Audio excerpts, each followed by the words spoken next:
Hi, how you guys doing? Welcome to another edition of DHR.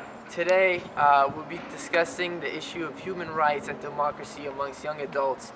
Today, we're at the beautiful campus of Cal Poly Pomona, and for our first segment, we're going to be sending out Guillermo to ask students around campus some basic questions about human rights and see what their answers are. Take it away, Guillermo. Hello, I'm Guillermo and I'm coming to you live from Cal Poly Pomona. Today I'll be interviewing students to see their knowledge towards human rights and democracy. Okay, and today we have Alex here. He's a student here at Cal Poly Pomona. Alex, just a question for you. What is your definition of human rights? Human rights? Oh, that's a tough one right there. It's the rights humans have. Anything else for us? That's it? No, that's it. That's it. Wow. Okay, so what is the denotation of democracy? First of all, what does denotation even mean? Denotation means defining Oh, it. define. I would say democracy is a government in which it favors only one person. Absolutely Wrong. proved over and over again. Wrong. The actually Do you think that's the kind of government we have here in the U.S.? In the U.S., yeah, just look at the president. He's one person ruling the whole nation. And lastly, Alex, we have just one more question. Simple question. We have, can you please just name me 3 human rights? Man, these questions are really easy, man. Religion, right to your own property, and right to vote.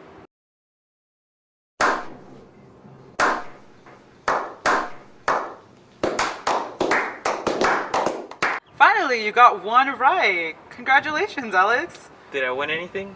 No, but I would strongly suggest you to take PLS 201 with Chocos. Hello, is it okay if I bother you for some questions? I'm working on an essay. If it's like a couple questions. Yeah, just a few. Okay, yeah. I was just wondering, what is your definition of human rights? Human rights. They're rights inherent to all people, every single Homo sapien, and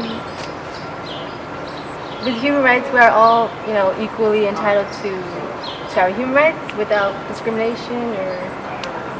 Yeah, pretty much it. Okay, I got another question for you.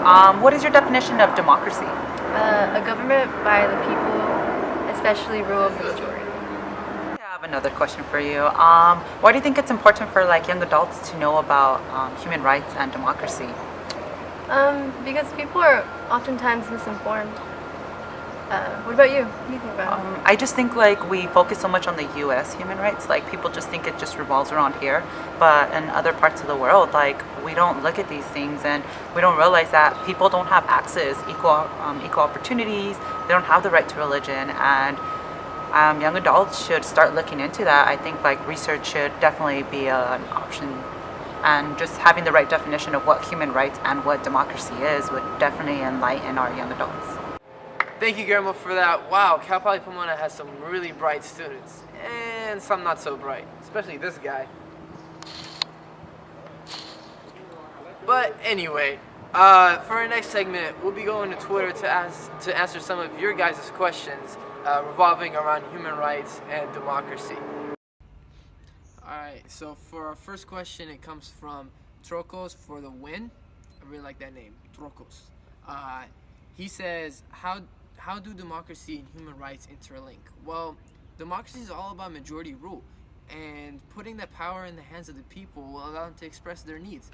And that's why a democracy is a key ingredient for human rights.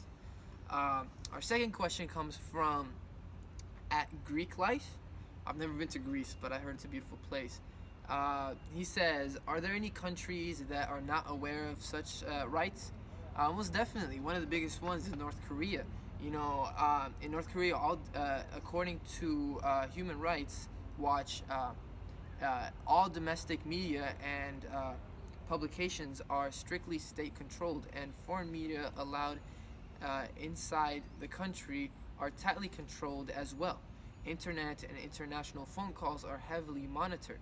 We take that in the United States for granted, that we can go on our computers or our cell phones and look up any website In other countries such as North Korea, they're not allowed to do that. And as simple as a phone call to other countries, we can very easily do that here.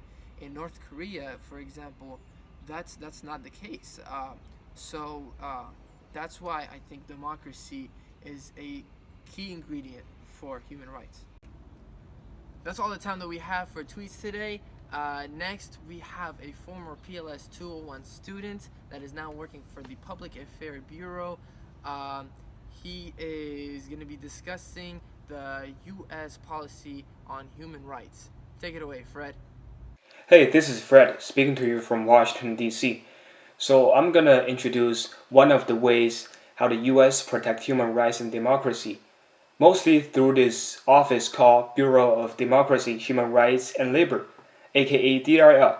So how does DRL protect human rights and promote democracy?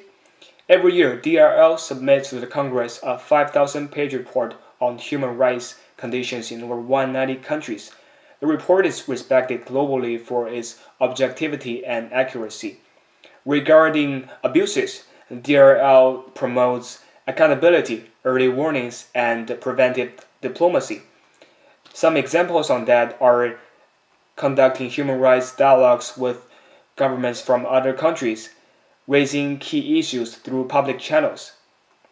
Also, each year, DRL provides technical, financial, and staff support for the U.S. delegations to the annual meetings of several international human rights organizations. And some of the projects that DRL is working on include helping the disabled in Southeast Asia to get employed, combating slavery in West Africa, protecting freedom of expression in Ukraine, and empowering the youth in India. So that's DRL. Be sure to check out their website and social media, and just keep following on this topic. Thank you. That's all the time that we have for today, guys. Thank you for tuning in to this edition of DHR. Hope you learned something. Make sure to pass this message, and remember, be nice to someone.